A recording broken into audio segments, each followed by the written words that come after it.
Dans cette vidéo, je vais te montrer comment je pète les blocages de mes clients en quelques instants.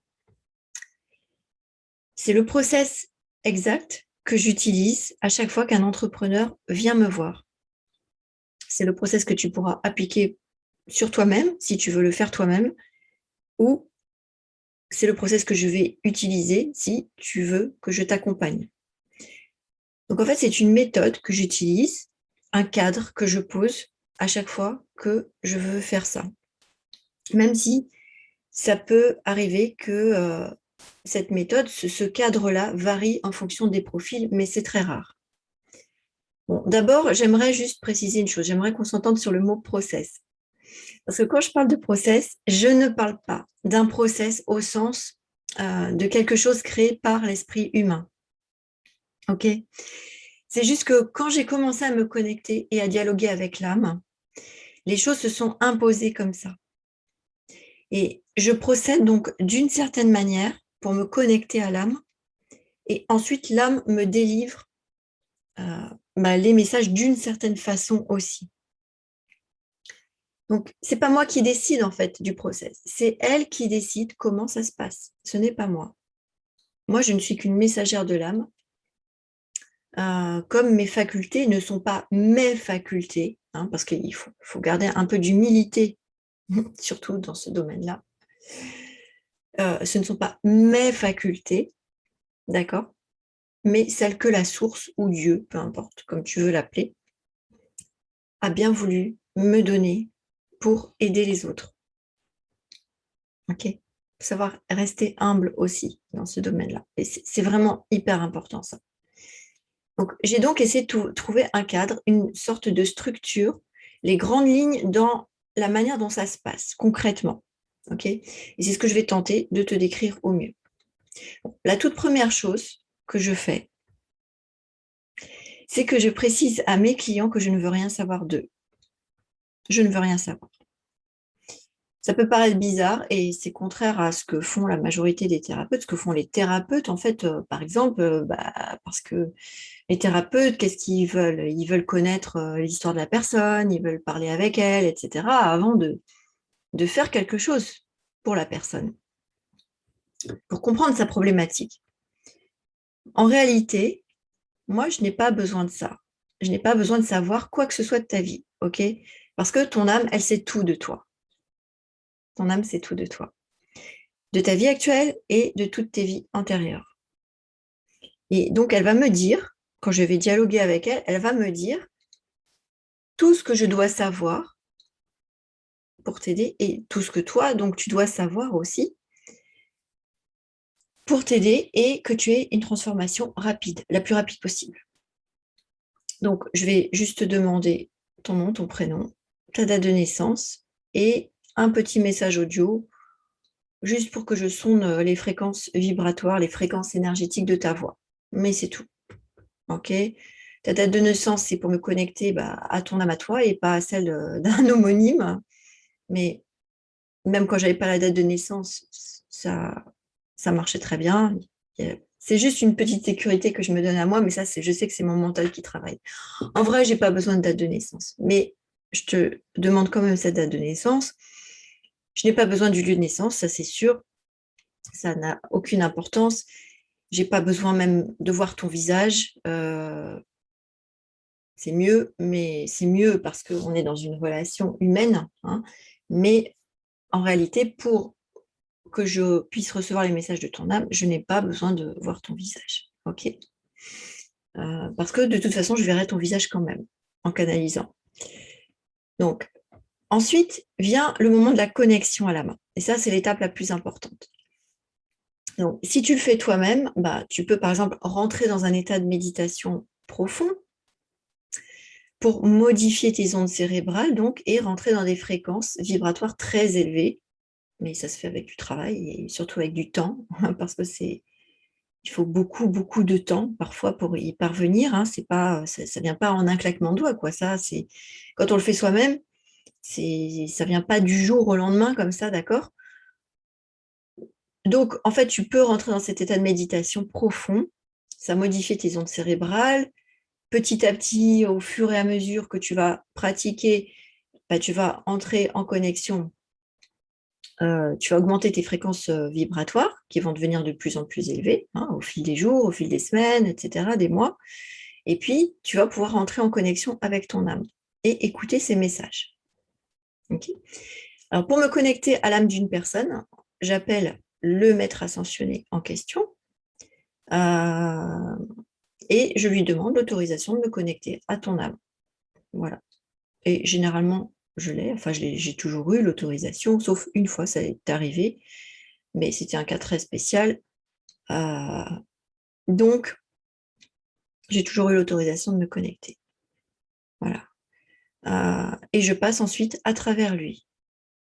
Je passe, ça je ne peux pas l'expliquer, mais voilà, je dis, je passe à travers ce maître ascensionné. Je passe à travers lui. Et le dialogue commence. Le dialogue commence. Donc, le flot continue de messages sur la feuille. J'utilise l'écriture intuitive pour noter tous les messages.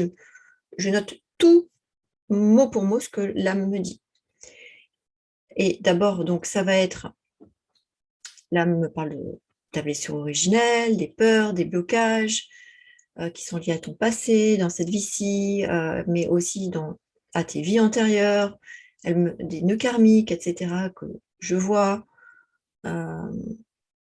Donc, j'ai les messages. Toi, tu pourras les avoir aussi, hein, si tu pratiques tout ça et que tu parviens à écouter les messages de ton âme. Et puis, je vois les scènes, en fait, par clairvoyance, je vois, par exemple, dans les vies antérieures, je vois les scènes que la personne a vécues, avec les dates, souvent, les années, etc. Donc, voilà. Alors, si tu veux commencer à détecter toi-même, je vais juste te donner quelques indices. La première chose à faire, comme je t'ai dit, la méditation, ça peut beaucoup aider.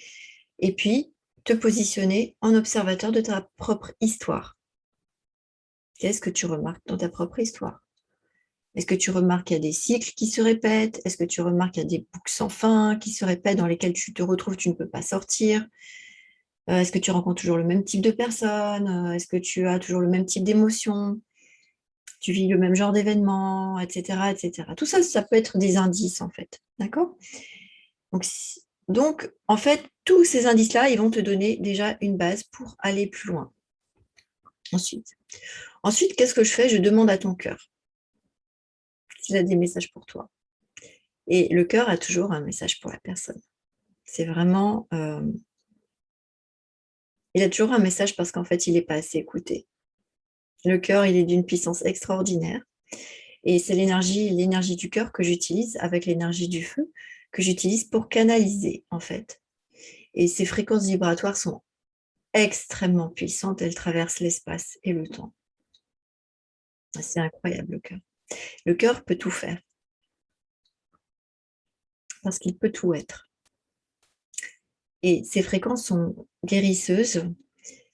C'est vraiment, pour moi, c'est vraiment l'une des plus belles créations des êtres vivants sur Terre, c'est le cœur. Donc, il bat pour toi, ce cœur, pour que tu sois en vie. Il a un cerveau, il a une mémoire, il faut le savoir. Et il connaît, en plus, tous tes secrets les plus enfouis que tu ne veux pas voir, que tu connais, mais que tu ne veux pas voir. Donc, ton cœur me parle, je me connecte à lui comme je me connecte à l'âme, et je l'interroge, et il me parle.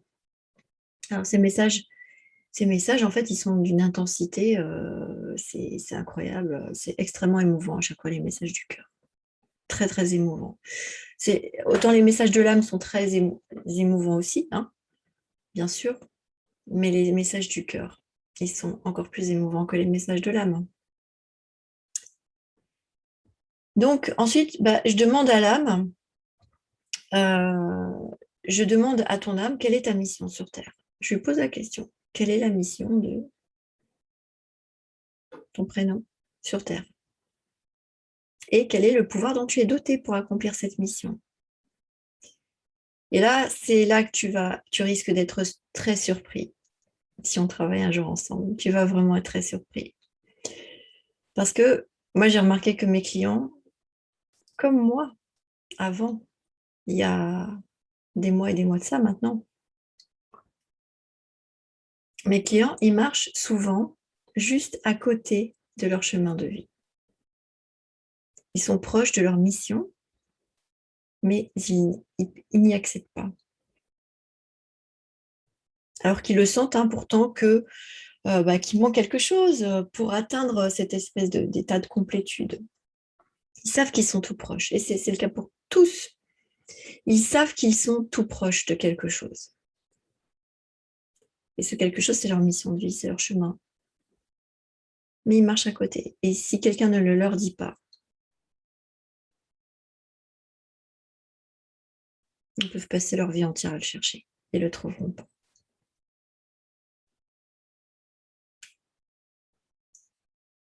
Ensuite, je demande à ton âme ce que tu peux faire. Qu'est-ce que tu peux faire pour aider les autres? Ok, aider les autres. Donc là, on est plus au niveau d'une offre. Et ton âme, je l'interroge et ça arrive par vague. Ok, au niveau de l'offre business, ça arrive par vague. C'est un espèce d'escalier de messages. Ok, je sais pas, j'essaye de te décrire, mais c'est compliqué à décrire comme ça. Donc, au niveau de l'offre, ton âme, elle me donne une offre alignée à ta mission de vie et intégrant ton super pouvoir. Et donc, ton business, il reflète ton essence même. Il reflète ta puissance divine illimitée. Et c'est comme ça qu'il devient unique, qu'il est unique et ultra magnétique. Donc, dans la prochaine et dernière vidéo, je vais te montrer ce que tout ça apporte dans la vie des gens et comment tu peux aller beaucoup plus vite, beaucoup plus loin et de manière définitive.